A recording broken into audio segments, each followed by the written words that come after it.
It's impossible. They're on instruments. Just another American who saw too many movies as a child. Hello everyone and welcome to After the Film. Today we're going to be talking about Don't Think Twice. Welcome, the commune! Improv is an art form unto itself. The most important thing is don't think. You don't think, you don't memorize. You don't get paid. So true, but isn't that kind of fun too? You may not have heard of this movie. I think you can actually watch it online by paying for it on YouTube, I think. Otherwise, find it later. It's a good comedy if you know Mike Birbiglia. He wrote it, he directed it, and he's one of the stars. And I love Mike Birbiglia. Love his comedy. I used one of his pieces when I was competing in speech, so I like the way he puts a story together and tells a joke, and this movie is a lot of that.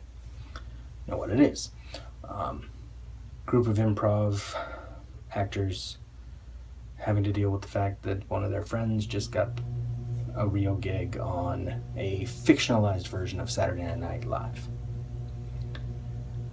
That friend, Keegan-Michael Key,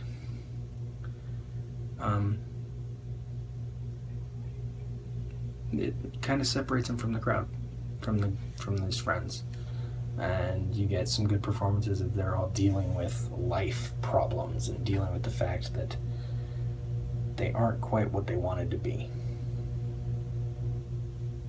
This essentially is a movie about failure and how that isn't really the end of your life.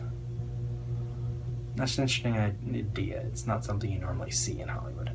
Now, for some examples, here is Keegan-Michael Key's character, or I forget his character name, practicing for a bit. He's in the shower. Hello, my name is Liam Neeson. If it's money that you're looking for, I've got none. I've used all of it. The last 6 times my daughter was taken. Now compare that to Jillian Jacobs' character, and it's sort of, instead of doing this nuanced performance that has a story to it and has depth, is just doing mimicry. That doesn't move, nobody answers. What? What?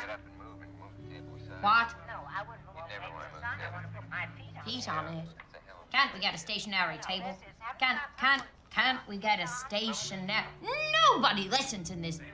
And that comparison there is actually a way that the movie shows us who these characters are. We see a lot of performances, a lot of improv performances, which, as I understand it, for the filming, they performed live in front of an audience. And the cameraman didn't plan out his movements, he adjusted to what they were doing and went from there. So it's got a nice feel to it, the camera movement, the sort of natural realness to it. Almost so much that, like the opening of the movie, I forgot the trailer for a moment. I was thinking it was a documentary because it starts with this sort of voiceover for a couple lines, and then it cuts to them backstage, and I'm like, maybe they're playing themselves. But no, they're playing slightly different versions of themselves. Dealing with a pregnant girlfriend, dealing with a dying father, dealing with a sort of sense of disappointment versus all the other successes around you.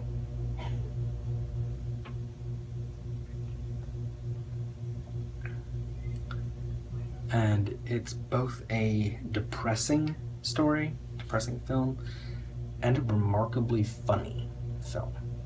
And it's great that those two things go together. I mean, they do often, but this movie does this nice balance of the two, so that you get sad moments, you get horrifyingly awkward moments, and then you get hilarious moments, and sometimes in the same scene, in the same sentence, twisted together. This isn't much of a spoiler, but for example, when the guy whose father is dying, they go visit him in the hospital, and on the ride back, they're making fun of the fact, like, how he said something, and they each take turns doing it, even though they acknowledge that it's wrong, but it's the way these characters connected to each other. And it gives it this nice, comfortable, lived-in feel.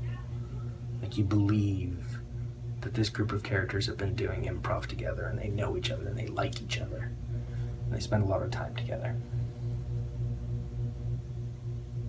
And that's good. that sort of sense of, I don't know, sense of reality. Some films you can tell, these are actors playing parts. This felt like actors who were only forced to take on parts because of some, I don't know, contractual obligation, and not that they just wanted to tell a story about themselves and about life and about what it means to do what you dream or fail to do what you dream. Anyway, if you watch the trailer and it looks interesting, go see it. Find it online, watch it. Support this kind of little independent, cute, fun, real movie. Because we need more things like this. And if you're not interested, go see something else. There's always something good out there. See more movies. I like my life how it is right now. You can't do improv forever, okay? It ends. Your 20s are all about hope, and then your 30s are all about realizing how dumb it was to hope. This is my room. Where you going? You're like 40. I just turned 36. I want to dance.